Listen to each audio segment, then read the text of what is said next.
well, I just don't want to get bulky. I mean, that's still a thing. There are still a lot of women that think lifting weights will make you bulky. And I've said, if you could only do one exercise for the rest of your life, I would want it to be resistance training.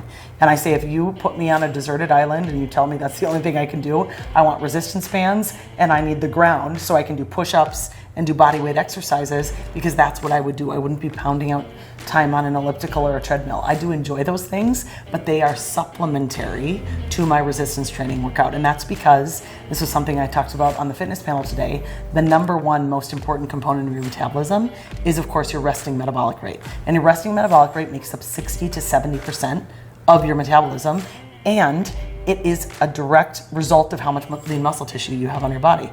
So we now know that lean muscle tissue creates a tremendous cardiovascular benefit when you strength train. So you're getting cardio benefits from lifting weights, and you're also getting a tremendous cognitive benefit.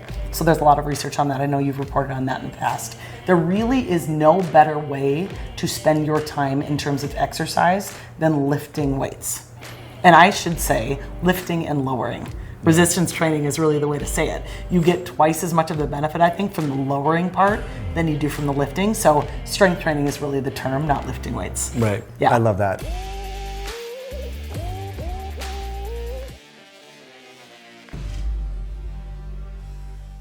Hey friends, welcome back. I'm with my friend Kristin here, and we're gonna talk a lot about building muscle, burning fat. And I would like to start out, Kristin, with your journey. I think it's really unique for a lot of people in the sense that you quit intentionally. You were making a lot of money, had this great, you were partnering in a law firm. Yep. And you just walked away from it to follow your calling. Yeah. And I think a lot of people are in crappy relationships or working crappy jobs. They live in a city that is not, watering their plant. And you just have the courage to do that. Yeah. And at first you probably thought, am I effing crazy for even thinking about it? And then what was the catalyst that caused you to take this step to then embark on this journey of helping other people improve their own health? I love telling the story because it's one of those things that I get a lot of comments from people about, you were so brave, or this must have been so scary. And the truth is, it really was obviously a huge decision because I made a major life change. I was a business litigation trial lawyer for almost 17 years. And so it was one of those things where I could have stayed and had what I always refer to as the golden handcuffs. I would made really good money. I was an owner in the firm. I enjoyed it. It was competitive. It was challenging. My brain was stimulated every day. There was nothing really that I would complain about until I would say it was in 2017 that I started meditating. And I really started to evolve into being driven more by my soul than my ego. Mm-hmm. So I always talk about the fact that we have this side of ourselves, which is our soul, and we have this side of ourselves, which is our ego. And if I'm really honest, when I was lawyering, it was very ego driven. It was all about winning and losing. It was all about who has the most money. It was definitely about analyzing the law and doing what's right and just. And it still was ego driven, certainly in what I was doing. So what was exciting for me is when I started meditating and realized that I was being asked by the universe to serve in a bigger way, that I was essentially evolving out of the practice of law. It doesn't mean I'm better than, it doesn't mean anything like that. It just means my soul was calling me to do something different. And just a little part of my story to help the listeners understand exactly what brought me to this is I had run about 20 or more marathons while I was lawyering. And then what happened was, even though I had strength trained for a long time, even though I had been running all these marathons, I was on a work trip in the sexy city of Williston, North Dakota, of all places. And it was in the winter and it was 20 below zero. And I used to do a lot of real estate litigation, which is why I was there. And I fell and I broke my right leg in 10 places. Oh. And so I had 22 pieces of metal put in my leg, but my journey to heal that and to recover was really what got me interested in nutrition. And so I realized now that was kind of a pivotal point in my life for sparking my interest in this. And then I became more interested in nutrition. And that's ultimately what led me to realize I have this other passion and I really can help people heal their bodies through real food nutrition and be their most metabolically fit and healthy. So I really was driven to start a business around it because it was a soul calling. Hey friends, welcome back. So today's show with Kristin Rowell was brought to you by Myoscience Nutrition. As you can tell, we're talking a lot about exercise and the importance of muscle, especially as you age. One tool that can help you do that, especially if you eat a low protein diet or a vegan diet, is creatine and electrolytes. Before your exercise session, during your exercise session, or even after or during a sauna session. Research shows shows that when creatine is paired with electrolytes, it helps support healthy hydration and actually exercise performance. So over at Myoscience, we formulated a very unique combination product that's a multi-ingredient formulation that features creatine, taurine, real salt, magnesium, potassium, and electrolytes to help you during your exercise sessions or sauna sessions. So I encourage you to check out some of the many reviews. There's over 300 now over at myoscience.com. You can use the code podcast to save. That's podcast over at myoscience.com to save on this novel formulation that's easy. It travels well. It's these little stick packs you can put in your gym bag, in your car, in your suitcase. You can bring them anywhere you go. And Kristin is a huge fan of this product, and she's found some benefits there. Also, in the link below, in addition to a discount to the electrolytes, check out Kristin's new book. She's an amazing person, as I'm sure you can tell. She made an incredible journey and took a huge financial risk to walk away from a very established and secure position at a law firm to do what she loved to do, and that is to work with other people like you, help them with nutrition, with lifestyle change, and much more. So I really hope you enjoy the show, and let's cut back to it with Kristin. Now, that injury, was it just overuse, or was there a fall, was there ice, or how did you? There was a fall and there was ice, and I still said to myself, the orthopedic surgeon said if someone paid you $1 million, you couldn't recreate that fall. I don't know how you did it. And I said, well, that's great, because I don't want to recreate it, so thank you.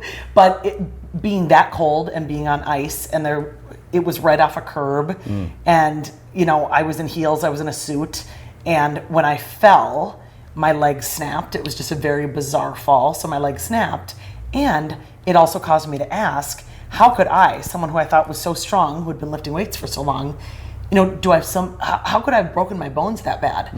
Do I have some sort of nutrient absorption issue? Do I have some sort of osteoporosis that I wasn't aware of? And thankfully I didn't, but I worked really hard on building a lot more muscle even, so that I could increase my bone density, because it's so important for all people, but it's specifically women as they age. Yeah, there's a book called The Gift of Injury, and so these injuries, I hurt my back, and that's what got me into actually health as well. I mean, I was interested in bodybuilding, but really into nutrition through that injury. So It's interesting when we pay attention to what life throws at us, and then take the meaning out of that, like you did, and then here you are years later now helping other people improve their health. So it's so interesting that I haven't heard of that book. I'm going to have to read that. The Gift of Injury. That's literally what changed the trajectory of my whole career. That's awesome. Which is so cool. And some of us, it happens through just getting sick, right? People get Hashimoto's, they go to the doctor, their symptoms are not resolved, and then there has to be more to this, and then they figure out, wow, gluten-free diet, and get off dairy, get off corn, my symptoms improve. So sometimes we look at these injuries like, oh, it's so problematic, I have this disease,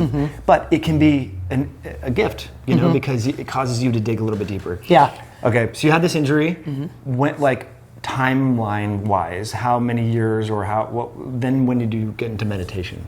So that injury happened in 2013, and then I really started researching low-carb and ketogenic diets in the spring of 2014. Got into it a lot more in 2015, ran my fastest marathon in the fall of 2015 after recovering, and it was a totally different nutritional protocol, of course, getting ready for my race. I didn't carbo load for that race. I did steak and butter and asparagus and used exogenous ketones instead of goos or Gatorades or any of those things. And I had a much faster race, which was really fun. So that was in 2015. And then I continued to evolve in 2016. And then I started meditating in 2017. And so it wasn't, at the time I started meditating, it was more out of desperation for wanting to do something different that wasn't like regular talk therapy. I think everyone can benefit from therapy in some regard, but truthfully, from a personal standpoint, I'd had a series of relationships that were, for lack of a better term, pretty toxic. And I was confused by it because my parents are high school sweethearts, and I had a very good example of love. And so I really was interested in getting at the deeper understanding of myself. And meditation was something that allowed me to do that. What I didn't expect when I started meditating is that I would start to basically receive this whole mapped out guidance of we're actually asking you to serve in a different way. And that sort of happened over the course of 2018 until I finally decided to leave the practice of law in the summer of 2019. So I always say, when you really listen to the universe, and I say that because it truly was, my calendar started to be carved out with space. I actually looked at my calendar at one point and I thought, oh my God, if I was going to leave the practice, I could actually do this. Like, I had never had like the sea parting on my calendar like I had in the spring of 2019. So I finally made the decision to do it. And what's funny is, and of course this is something my ego likes to say, it was at a time where I was rated one of the top female attorneys in Minnesota. So most people would say, why would you leave? Why would you leave that money? Why would you leave that success? And the answer is, I can't explain it other than I'm literally called to serve in a bigger way. I can help heal humans. When I started to realize in meetings with clients at the law firm that I wanted to life coach them instead of give them legal advice, I was like, okay, something has to change. Yeah. It might be time for you to do something with your career that's different. So that is so awesome. Yeah, it was now, fun. just for tactical reasons, there's all sorts of different types of meditation, transcendental meditation, Vipassana. What modality did you learn first? Yeah, great question. So I've learned a lot about different modalities, but the modality that I learned was I actually hired a meditation coach to come down to the law firm to teach me how to meditate. And what we did in that exercise, and I hired her to work with her regularly, is we did an exercise where, sitting, closing your eyes, but we talked through it. Okay. So I think one of the things people struggle with in meditation is I can't turn off my brain. I can't turn off my brain.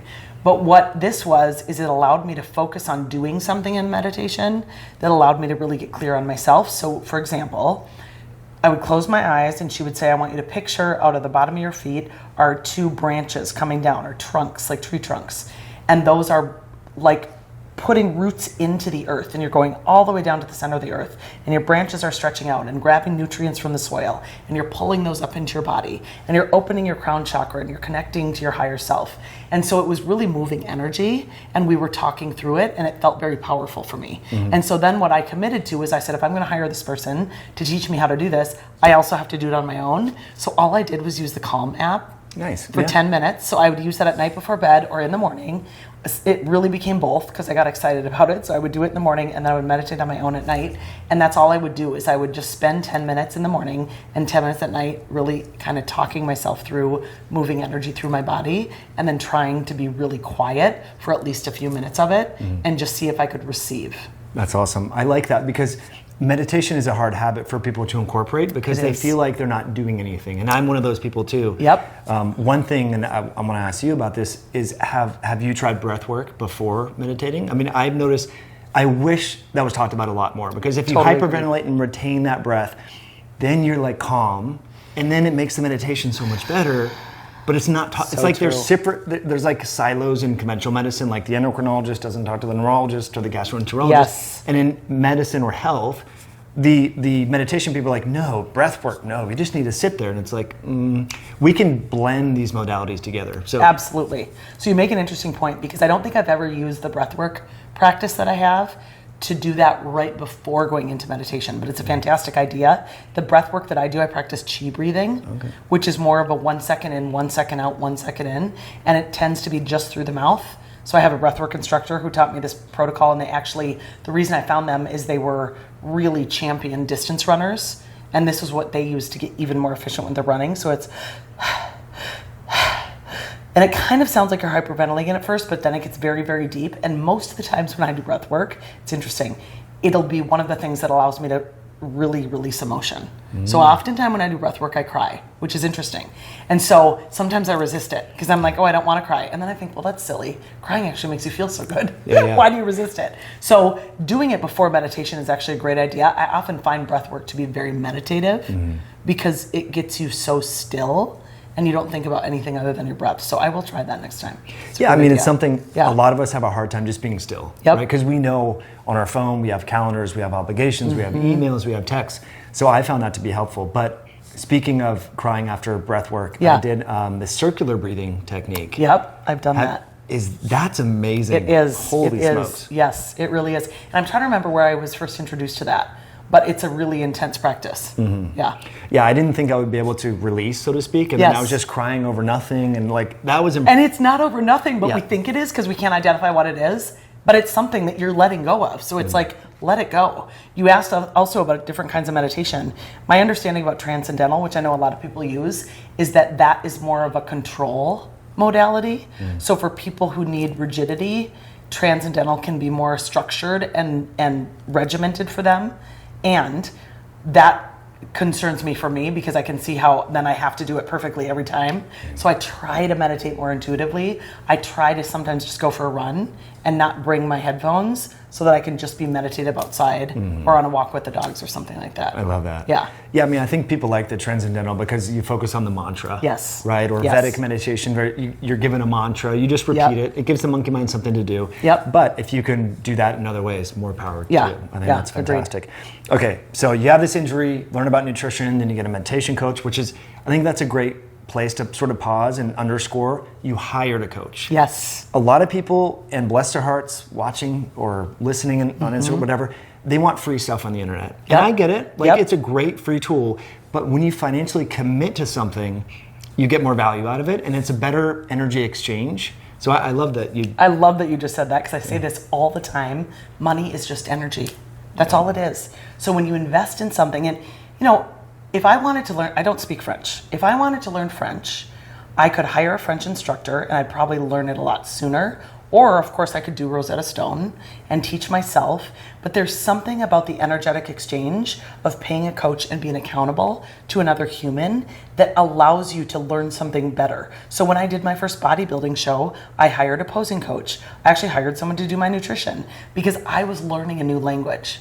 So I think coaching, I have a business coach, I have some meditation, I have a meditation coach, I have another energy coach, and for me, the energetic exchange I create with them allows me to commit to that practice. And I tell my clients all the time, I largely get hired by people because they want to improve their metabolic health and they want to gain lean muscle tissue.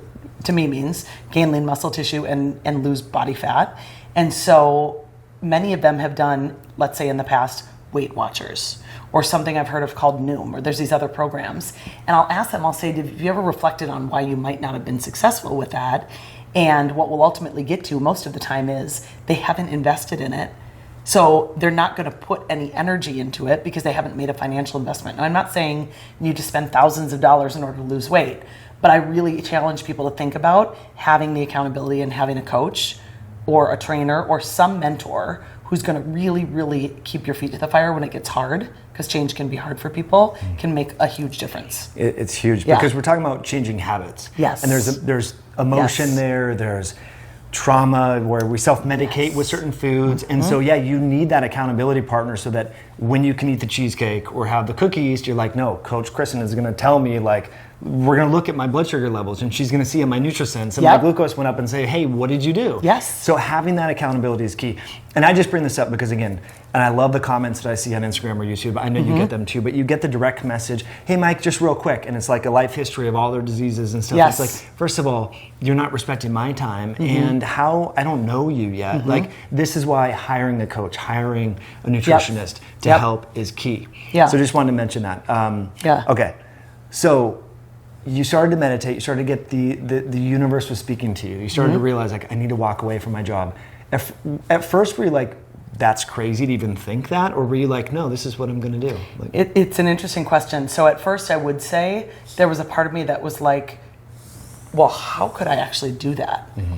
I really think that there's so much societal programming around what success means and what we are, I'm using air quotes for the listeners, supposed to do in terms of how you are successful and how you're supposed to grow up and save for retirement and all of the things that we've been programmed to believe. So there's no question that when I started to get the inkling that I might actually do this, that I was having to accept that I was taking a huge amount of risk.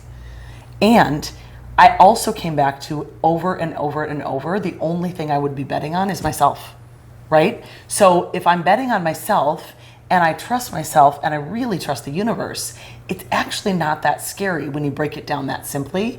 The scary part to me was if I never did it and then I missed out on that and then I die and I think, what could my life have been if I actually had pursued what could be a dream? So I'm not going to pretend that I didn't have a lot of different pieces of advice coming at me during this time from a lot of different mentors in my life and a lot of different healers and intuitives and those kinds of things. But at the end of the day, I had a very strong knowing in myself because of my meditation practice that this is what I was designed to do next. And I say next because I've now come up with a saying that I don't aspire to retire. I think it's a very 1990s model. I think that aspiring to retire I want to live life every day as though I am fulfilling my purpose, serving humanity in the best way that I should at the time in my life. So if I all of a sudden reinvent myself in my 70s and now I'm, I don't know, writing books or making pottery, I have no idea. But I'm open to always evolving in the way that I'm supposed to serve, because I think that's what we're all here to do. I love that. I mean, my first boss when I was 21 or 22 said, people that retire die. Because they don't have purpose anymore. Yes. They get depressed. You see men's, they retire, they sell their business or whatever, and they don't do anything. They're going to go travel. They're going to do all this. And then you look at them like, you have aged like 10 years in like 2 years. Like, what happened to you? Because they are not giving back. We're not meant to just sit around and twiddle our thumbs and live this life of like traveling everywhere, blowing money. Like that gets boring. I get probably fun if you sold your business for a little bit. Sure. But you need to like give back and help and create community in that. So I love that you brought that up. We often don't talk about finances, but it's so integrated to this whole thing. It really is. And how you approach money. You just said it when we're talking, setting up the cameras. You're like, a lot of people have issues around money, limitations. Yes. So you didn't have the belief, well, if I pivot my career, I'm going to just like, I'm going to have to sell my house and live in an apartment or whatever. You were like, no, I don't have issues around money. Like money is energy. Yes. And can you speak to that? Because I think a lot of people, money's scary, that they set a ceiling for how much money they can make or whatever, but you don't have that mindset. I think it's unique. Yeah, I'd love to. So I come from what I say is an abundance mindset, and I'm lucky that I have. I've also done work on it to really understand that, again, like I said, money is energy, but that when you trust in the universe and you say to the universe, okay, I do believe that you actually have my back. I do believe that you're here for me. And I'm going to test that belief by investing this many of thousands of dollars in this business coach. So what I like to tell people is the first time I hired my business coach, I paid her a lot of money and I ended up making that money up in my business 2 days later. Okay. So that was to me, oh, interesting. Okay. The universe is testing. I'm testing the universe where I put out that money and now it came back to me. Because it's this energetic exchange and the universe is confirming to me, we like that you made that decision because you hiring a business coach is going to allow you to scale so you can serve more people and get them healthier.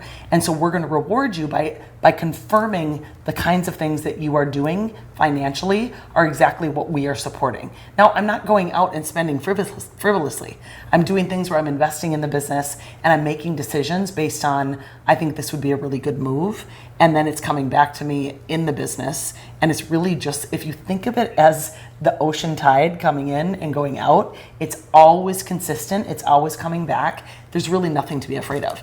I do think that we left what I call the 90s or Piscean model, where it was based on scarcity, lack, competition, having to get ahead, having to bully the person out, right? And I think now, because we've moved into this Aquarian age and it's based on community and love and service and individuality and creativity and all these amazing things that you see entrepreneurs doing, there is room for every single one of us on the planet to be abundant. I very much believe that. That's not like some bullshit line. I really believe that that's true. And if I could just get everyone to believe that with me, just think of how much happier people would be. People come from this place of lack around money, and it really is a mindset thing. And then again, practicing and trusting the universe. Okay, if I spend here, how will I be rewarded? If I put this investment out, how will I be rewarded? As long as it's aligned with your sole purpose, the universe is going to take care of you. I love that. Yeah. My parents, and they didn't instill bad values at all. I'm insinuating that, but I would hear money doesn't grow on trees. I would hear these things, right? And that subtle programming does impact purchase decision savings. So when I'm with my daughter, when we see homeless people, when we see someone playing a guitar in a street corner, I'm like, Nez, go give them $5. She's like, Dad, it's $5. I'm like, I know, go give it to her. Yes. To teach her, like, hey, I'm like, it's gonna come back. Yes. Like, it doesn't matter. 1,000%. And since doing that, I always have like several $100s in cash in my wallet. Whereas like 10 years ago, I had never had cash. Yes. So like, I just like to give back more, and it, like you said, if you view money as energy and energetic exchange in business and life, then you don't have to worry about the scarcity mindset. It's absolutely true. No, I love that. Because I agree with you. I think there's a lot of programming from parents around, well, money doesn't grow on trees. We don't have enough of that. And my sisters and I have talked about that in terms of how they speak to their children, and we make sure that we're very careful. It's not like you want to tell them they can have whatever they want. So it is that balance, and not having the limiting beliefs around money or saying things like, it doesn't grow on trees. I will say things like, money does grow on trees, guys, and you're going to grow the tree that's going to make all the money happen. So let's figure out, what do you love to do? What lights your soul on fire? I find our educational institutions so fascinating because I don't think they emphasize enough what are they interested in? I get that there's some basics that we have to teach kids in math and these things that, you need to know for life skills. But at the end of the day, I think we nurture children the best when we say to them, what would you do if you never got paid for it, no one was watching, but you could spend all day doing it? Because that's what you should turn into a career. Figure out what that is and then figure out how to get paid for it. That's what I do. I love what I do so much. And it's one of those things where I figured out how to get paid simply to be who I am. And I think that's what all of us are here to do. That's so awesome. Yeah. And so let's get into that. You found yourself as an attorney giving people life and health advice. Yep. You've said these things to me as we've hung out Yeah. as friends, like, if you continue to live like that, you're going to be dead in 10 years. Like you've told some people similar thing, maybe not verbatim. And so what are the things that executives, business owners that you've worked with, what are the big mistakes that they're making that are compromising their health and lifespan? Oh, great question. I could probably sum it up in maybe 5 or 6 things, but I'll try to do that. No, let's rattle it off. Yeah. So probably the biggest thing I see is a common theme, because a lot of my clients, as you just mentioned, are executive level. They're lawyers, they're doctors, they're dentists, they're people who have very busy lives. And I'd say if there's anything that I see common, especially with the female clients I have, and I also have clients who are men, but the females specifically, they put everyone before themselves. So work comes first, kids come second, sometimes kids come first and work comes second, but working kids are top, and then maybe the marriage, and then they are at the bottom of the totem pole after they've driven around all the kids in the neighborhood, and literally everyone else is ahead of their own needs. And so I try to help them understand that, as silly as the saying is, when you're on a plane, you have to put on your oxygen mask first. It's very, very true. And so in my discovery calls with clients, I'll often tell them, look, I think that because of the position you have and the amount of responsibility you have, I firmly believe that being fit and healthy is part of your job, period.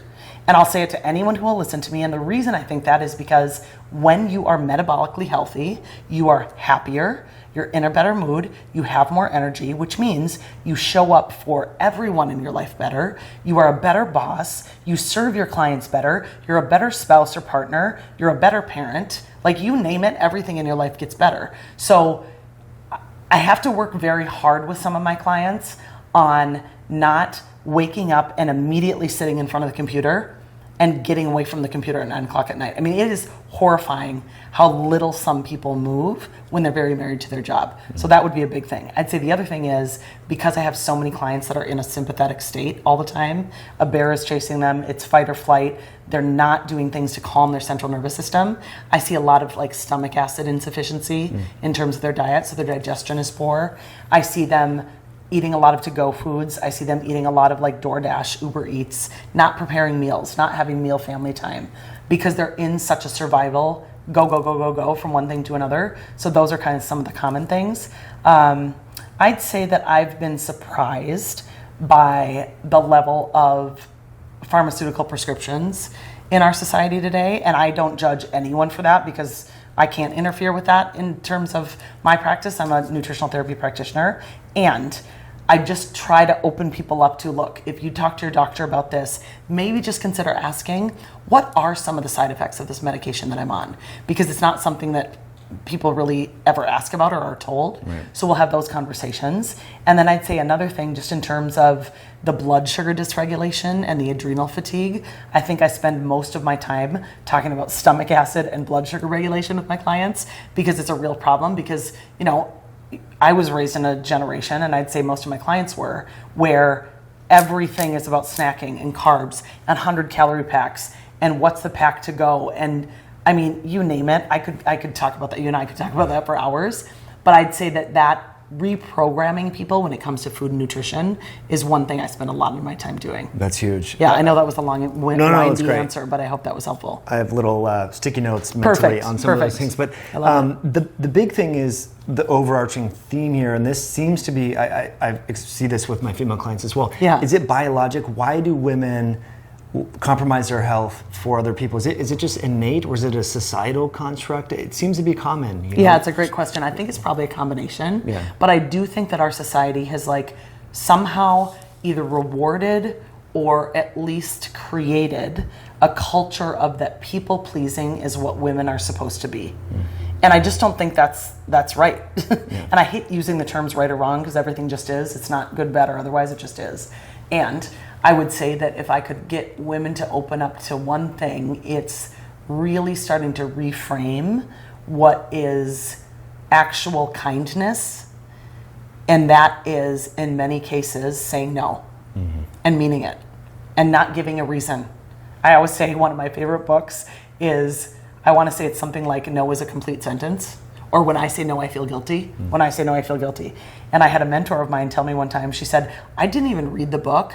I just set the book on my nightstand and I would look at that message all the time, when I say no, I feel guilty, and try to work through that no is a complete sentence and that we can all respect each other's boundaries and take care of ourselves in a way. So to get back to your question, I do think it's a combination of society. And then I do think there's some inherent, for sure, maternal caretaking that happens just because of our biology. Right. I think that's the instincts. Fair. Yeah. The instincts. Tim Ferriss had a good thing like a few years ago where he said, and I like that, just say no. Like, Yep. that's fine. Just say Yep. no, Yep. I can't. Yep. But also to say, unfortunately, I have something else, but I hope that event or this thing that you invited me to is great. Or, Yes. prep it, just add a little bit. And then most people are like, oh, okay, cool, they can't do it. It's fine. Yep. And Yep. most of the time it works out and you don't have to feel that sense of obligation. So that was a few years ago when he put that out. But I've been using that as well. When you get invited to do certain things and you're just like overwhelmed, Yes. you have to learn to say no. And I think it's okay, just like what you spoke to say, I so appreciate the invitation and thank you for thinking of me. And I either have this other commitment or I'm just completely taxed this week. And I always say doing those kinds of things is actually leading by example. One of my favorite sayings, and I have no idea who came up with this, but it's, when you show up as your authentic self, it gives everyone around you permission to do the same. And now all of a sudden we're all being authentic and vulnerable and real. But until the first person does it, no one really feels comfortable, and they're all sort of maybe creating like a little bit of a sense of false, facade. So I think it's a really good way to lead by example also. In terms of just, saying, speaking your truth. Totally. That's amazing. Yeah. Getting back to gut health and digestion, I would love to talk a little bit more about protein, but what's the point of eating a bunch of protein if you're in a sympathetic state, you're not digesting that protein? A lot of people are eating by themselves or eating in the car. Yes. Shoving food down their face because they have to get a protein bar in to Yes. So this aspect of like preparing your body, getting into a parasympathetic state, eating with other people. Yeah. It sounds sort of rudimentary, like, okay, is this really going to work? But this is how humans eat. Like, Yes. if you go to other cultures, like, people sit around, they talk, they smell the food, they're cooking the food, like they're already starting to get that pre-meal insulin release and digest. Yep. This is really important, and I'm glad to hear that you spend a lot of time on that, because I do, and it seems like I was giving my talks earlier about the digestion and immune system connection. And what's fascinating to me is it is so simple, but we really don't stop to think about it. And it's not something that we're really educated about at any level of regular school. So even just thinking about what's actually happening when I'm eating food. How does my digestive system work? What is the intention I have when I put this bite in my mouth? How many times am I chewing it? Because the goal is, if you're eating some amazing piece of grass-fed steak, I want as many amino acids in that piece of steak as possible to get broken down properly and assimilated into my body for use. I don't want to take 2 bites, swallow it, have none of it be digested properly, have it create all sorts of dysbiosis in my gut. No, that's not the intention. So I talk to my clients all the time about, as hard as it is, because I know you're so busy, because everyone's so busy, really pausing around mealtime and saying, this might be the one time I can carve out for me this morning or over my lunch hour or at dinner time, and pausing and really focusing on creating that healthy digestive system so that you can assimilate nutrients. Because speaking of protein, I mean, this is where the muscle building happens. This is why it's so important. I do see, going back to your question about some of the common things I've seen with clients, I am still fascinated, despite the fact that here we are in 2022, how woefully inadequate people are when it comes to the consumption of protein. And the reality is, this is at least my theory on why. It's because, for the most part, protein requires some amount of food preparation, most of the time. Right. I mean, there are certainly to-go protein things, but some amount of food prep. And B, more importantly, the corporatization of food doesn't promote protein. They promote carbs. And so many people look at to-go food or snack foods or mealtime or breakfast food or lunch food as having some massive measure of carbohydrates. I don't know if you've ever been on the Mayo Clinic website, but they actually recommend that the average American eat between 225 and 300 grams of carbohydrates a day. Wow. I just looked this up recently to confirm it's still there. It is. And they want a lot of those, they recommend that many of those come from whole grains.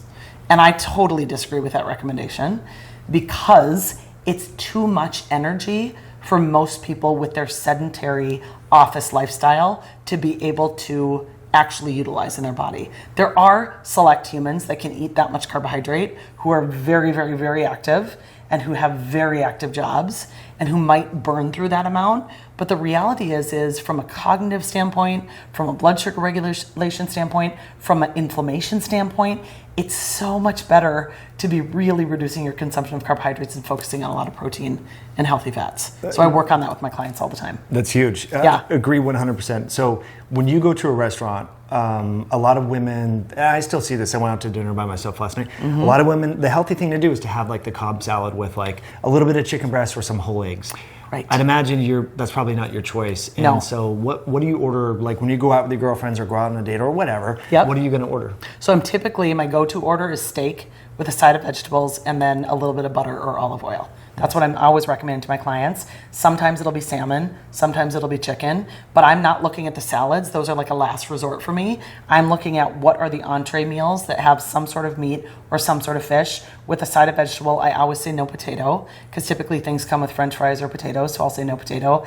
And then they'll say, well, do you want something else instead? And I'll just say, could you double the vegetables? So if it's a mixed vegetables, I'll have double of that. And then I ask for butter or olive oil.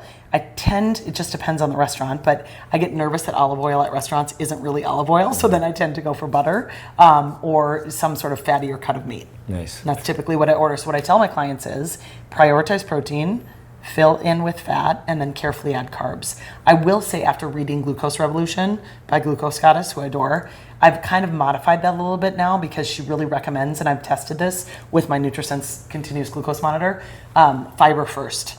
So a lot of times what I'll do before I eat that steak with the vegetables is I'll have maybe a Caesar salad, a small Caesar salad, or I'll get the steak and the vegetables and I'll eat a few of the vegetables first, simply to help my digestion so that I have a little bit of a fibrous carbohydrate, so it's mostly fiber, before I have the protein and the healthy fats. Interesting. But I always tell people, okay, when you go to a restaurant and they bring you the bread basket, and I just did this, I was in Las Vegas in January and we were there for a girlfriend's birthday and we were at a very fancy steakhouse. And so the server comes over with this delicious thing of course, warm bread with the butter and it's all gooey. And I looked at him and I said, sir, that looks delicious. And it's also dessert. And he kind of looks at me all confused and I said, no, really, it's dessert. So I want you to take it back to the kitchen. You can bring it after the meal. We may choose to have a bite or something as a dessert, but I don't want it here before the meal. And so he took it back to the kitchen. We ate our meal. I did try a little bite of it because it looked so good and it was delicious. But of course, I didn't then sit there and eat a whole loaf of bread, which is way easier when you're eating it before the meal. Restaurants bring bread, and I used to be a server, so I know this. They bring bread for two reasons. They bring bread, number one, to pacify you. So it's like a pacifier. It's the adult pacifier, because then you will be quiet, you will have something in your belly, and you won't be as hungry and annoying to them. And number two, they do it because they know you are more likely to order more food if you start your meal with bread, because you've started on this blood sugar dysregulation. So you're more likely to order dessert if you eat the bread, because of course you've caused yourself to be all dysregulated in the beginning of the meal. So that's the two reasons. So I tell everyone, just tell the restaurant not to bring the bread. It's too tempting. It's such a good tip. Yeah. We would do that all the time too. And then in the odd time that doesn't happen or the server's not there, you're like, oh, I'm just going to try it. And then pretty soon you have 3 pieces. You're like, Yes. what the hell did I just had 3 pieces of bread? Exactly. What did I do? Right. Yeah. Right. So just get it out of there. The crackers, all of that. Yeah, and then I'll just tell them, if you want to bring it at the end of the meal, fine. I'm not trying to be annoying to the guests that I'm having meals with, but I also am doing it as an educational tool, because we eat bread before a meal because it's societal programming that makes us do it. It's put in front of you. And so I ask people all the time, I'm trying to get you to become, going back to meditation, I want you to be more intentional and conscious about what you do. We do so much around food that's completely unconscious.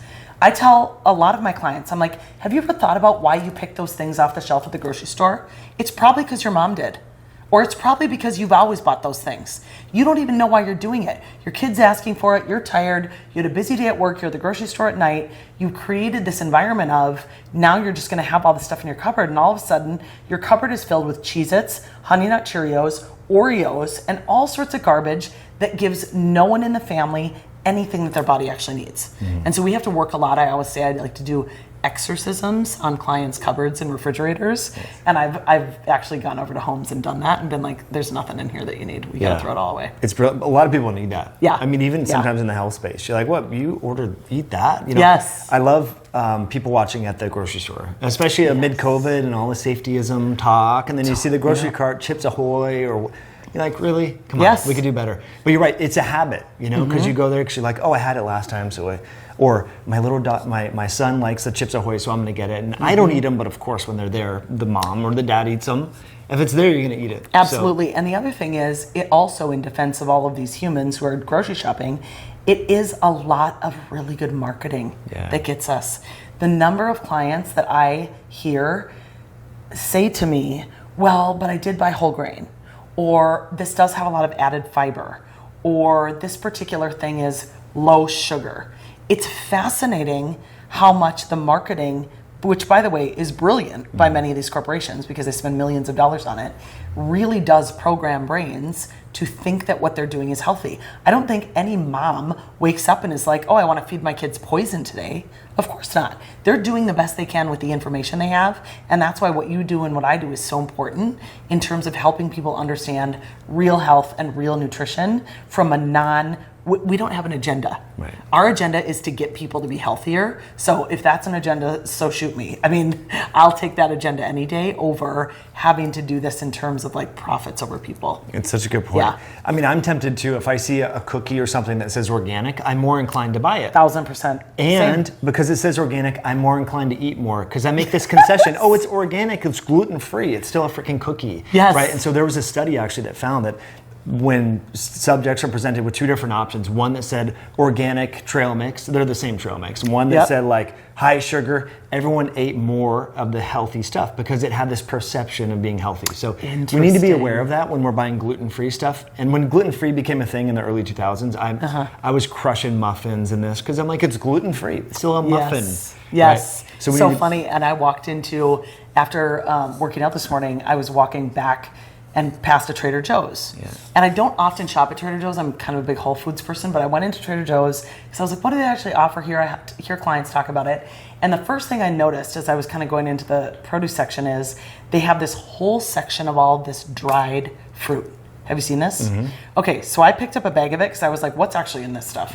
So it is a bag of what seems extremely innocuous if you're a person who doesn't really read food labels a lot. And it said it was a bag of dried watermelon. Okay, so if I don't know anything about nutrition, I'm gonna think that dried watermelon is super healthy. So I look at the package, and why don't you guess the grams of carbohydrates in like a half a cup of this dried watermelon? Gotta be north of 30, I'm gonna guess. 43. Holy 43. smokes. Okay, so what I try to help my clients understand is dried fruit, first of all, is a huge no-no. But really the point is, the further something gets away from its natural state and how it existed in nature, the worse it's going to be for you, generally. And these dried fruits, which I tell people, please don't touch them.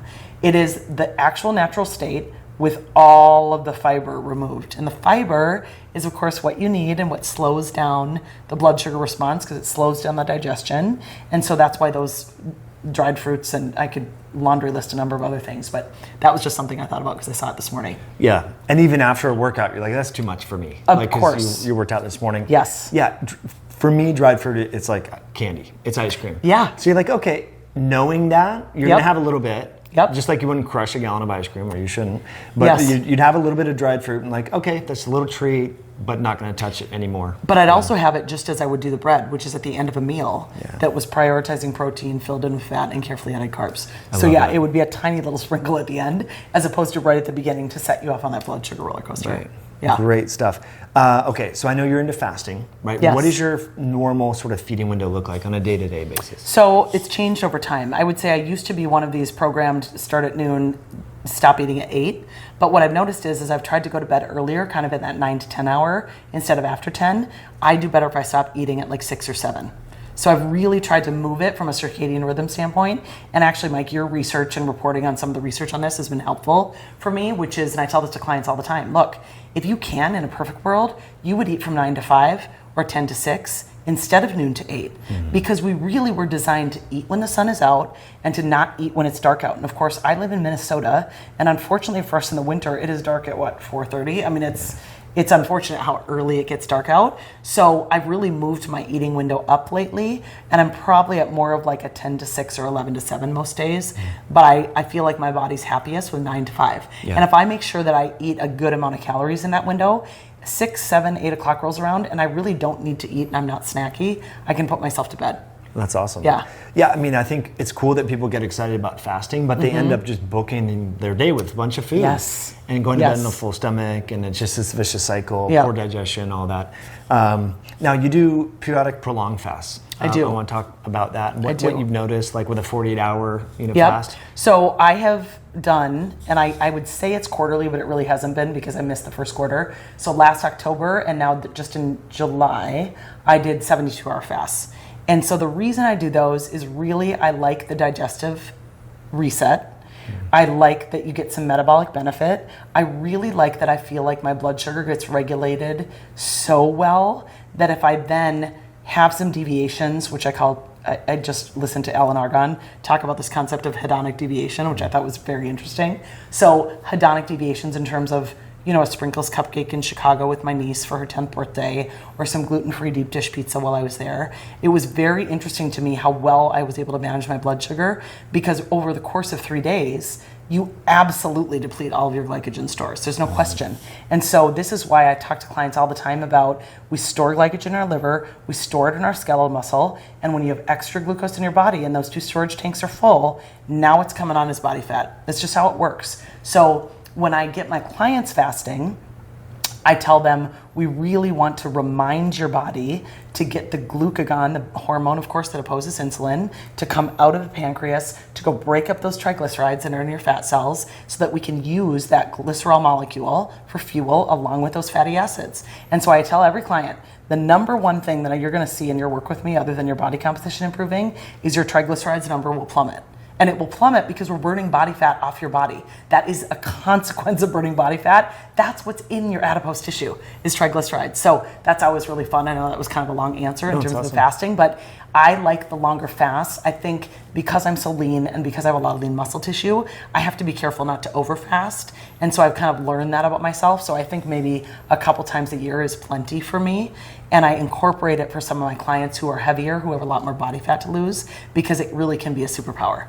It's amazing. And Yeah. you mentioned triglycerides there, and I Yeah. love that because most people know their cholesterol number, LDL cholesterol in particular, but Yes. they don't know their triglycerides. They're not, the mainstream medical industrial complex hasn't focused on it. Yep. But new research is actually showing for women it's more suggestive or indicative of future cardiovascular disease issues. Yes, that's true. More so than LDL. So really important to know that, hey, you can modulate or decrease this independent risk factor by doing something that's free, by fasting or exercising more. So Yep. love that. And I do also tell people, because I get a lot of questions about cholesterol, and so I've done a lot of research in this area because I find it fascinating, and I try to help people understand you can manipulate a cholesterol test over the course of 48 hours. So you can go in and get your cholesterol tested one day, and then I could tell you, okay, eat these things or don't eat these things over the next 24 hours, and you can go in and get your cholesterol tested and get totally different numbers. So I think understanding how much you can manipulate that is really important, because I see a lot of clients get very panicked, and I see a lot of medical advice being given to my clients that scares them unnecessarily when their health is actually doing really well. And so I'll challenge them to ask their doctor more clarifying questions. I will say, please have them give you the LDL, VDL breakdown at a minimum. I'd love for you to get your ApoE to B ratio. And I have them, I've taken classes with you on blood work, which is very helpful. And I just help educate them about what cholesterol really means and really what the purpose of it is in the body, so that they don't panic that because they have a higher number than their doctor would like, that it means they're all of a sudden going to have a heart attack. I have some women that have pretty high cholesterol numbers and they have triglycerides in the 40s. I'm like, I'm not worried about you. Yeah. I'm really not. So you can ask your doctor what their specific concerns are and why they might recommend the particular protocol. And here are these, I'll give them a number of other resources to read on their own, including things like, I always tell people, please read The Great Cholesterol Myth. Listen to podcasts that are about cholesterol. Dr. Nadir Ali, of course, does a lot of really good work. There's a low carb cardiologist podcast that I really enjoy. So there's a lot of good information out there that just unfortunately hasn't made its way, it doesn't seem, into actual medical school yet. So doctors aren't really being trained on it. People have to learn this through other channels. Yeah, it's so important to underscore that, because a lot of people don't know, because I used to sell in the doctor channel, a lot of physicians actually get their clinical advice from pharmaceutical reps. Yes, who are selling that's the so true. So and they go to educational seminars that are sponsored by the pharmaceutical companies. It's not just this racket; it's just how the system works. But that using LDL as a marker in individuals who are low carb. I know it's repetitive for you, but for folks, it's not an adequate assessment of true cardiovascular risk. True. So, like you said, ApoB to A1 ratios, triglycerides, looking at all these things instead of just hanging your hat on that one biomarker. Right, and I try to explain to people too, just to give people a sense for what it means. Like, what even is LDL cholesterol? So, as you know, low density lipoprotein, and then VLDL is very low density lipoprotein. So I say, if you think about the chemical or molecular structure of these different compounds in the body, LDL is like fluffy, cloud-like, right? It's like cotton candy floating in you. That's not scary. Scarier is VLDL, which is more like hail, very dense. So think of the term, it means very dense. A little tiny piece of hail, like a pellet, could easily wedge into an artery, and it could cause a blockage, and that's why we do want to understand that breakdown.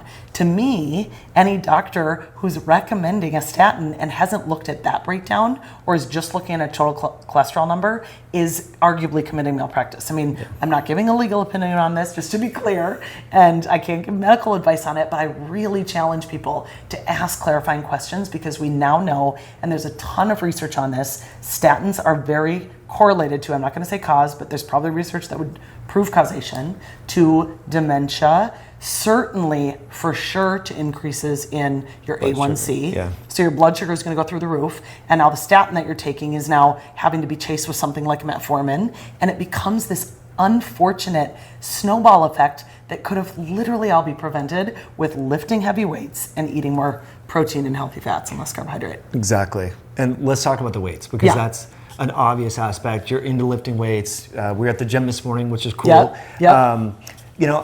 So at the gym that I go to, a lot of women are on the elliptical, the treadmill, trying to burn the fat and so forth. But your approach is, although you do like endurance athletics, just for fun, right? It clears your mind, as you said. It's a good meditation, and I love that. If people love running, continue to run, do what you like to do. But we need to incorporate that resistance training. Yes. And so you embody that. Is that a hard conversation to women in particular? Like, hey, you got to lift weights? It's interesting. I think it's becoming more accepted. I would feel like I notice less resistance in it than I did even a few years ago. But when I do hear resistance, it's, well, I just don't want to get bulky. I mean, that's still a thing. Yeah. There are still a lot of women that think lifting weights will make you bulky. And I've said, if you could only do one exercise for the rest of your life, I would want it to be resistance training. And I say, if you put me on a deserted island and you tell me that's the only thing I can do, I want resistance bands and I need the ground so I can do push-ups and do body weight exercises because that's what I would do. I wouldn't be pounding out time on an elliptical or a treadmill. I do enjoy those things, but they are supplementary to my resistance training workout. And that's because this was something I talked about on the fitness panel today. The number one most important component of your metabolism is, of course, your resting metabolic rate. And your resting metabolic rate makes up 60 to 70% of your metabolism.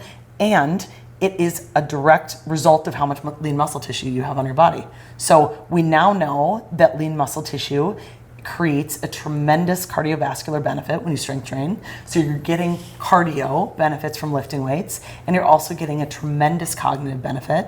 So there's a lot of research on that. I know you've reported on that in the past. There really is no better way to spend your time in terms of exercise than lifting weights. And I should say lifting and lowering. Resistance training is really the way to say it. You get twice as much of the benefit, I think, from the lowering part than you do from the lifting. So strength training is really the term, not lifting weights. Right. Yeah. I love that. Yeah.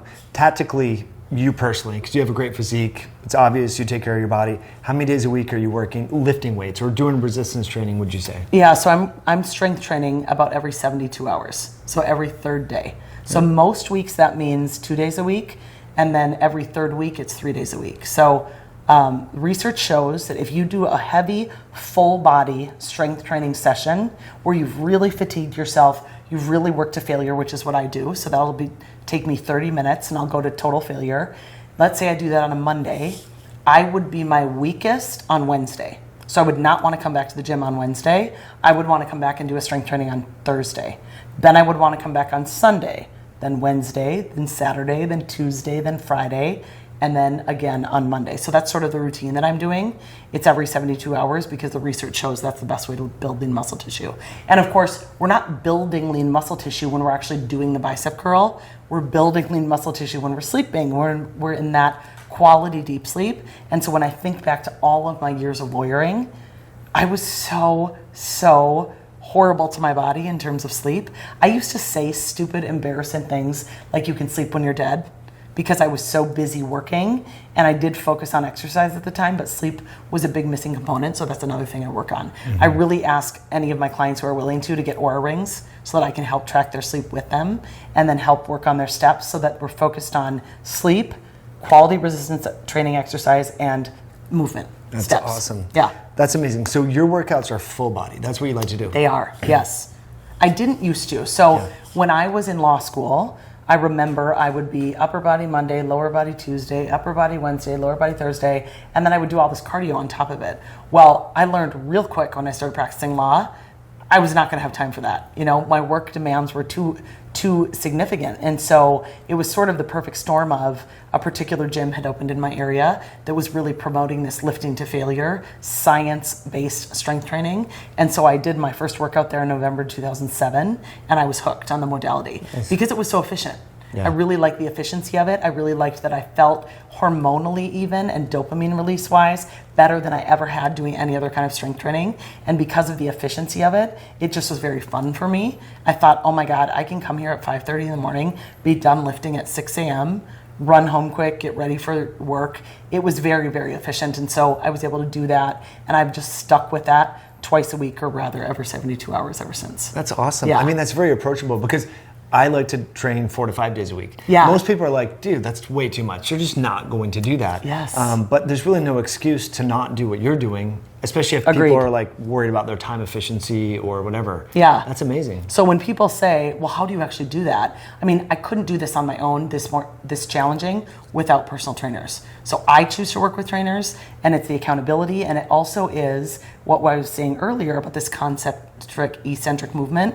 You know, I may be able to push, let's make this up, 12 or 13 reps on a shoulder press, but I may need assistance to get the 14th or 15th rep, and then I actually can do the down movement on my own. We are much stronger lowering than we are lifting. And so you can't do the lowering as an exhaustive move at the end of a set unless you have someone lifting for you, which is why I think personal trainers are so helpful. Yeah. So even if you have a friend who can help you with that. I was doing a virtual workout when I was home for the 4th of July, and I yelled to my sister to come down and help spot me with some shoulder stuff. Nice. And it really helped because then I was able to get a few more reps and really get that musculature hypertrophy benefit from doing, is it the eccentric? The eccentric Yeah, portion the eccentric portion of it, which is the lowering. I always get those terms mixed up. Yeah. So yeah. That's awesome. Yeah. And that's usually where you're not going to get an injury, for example. Yes.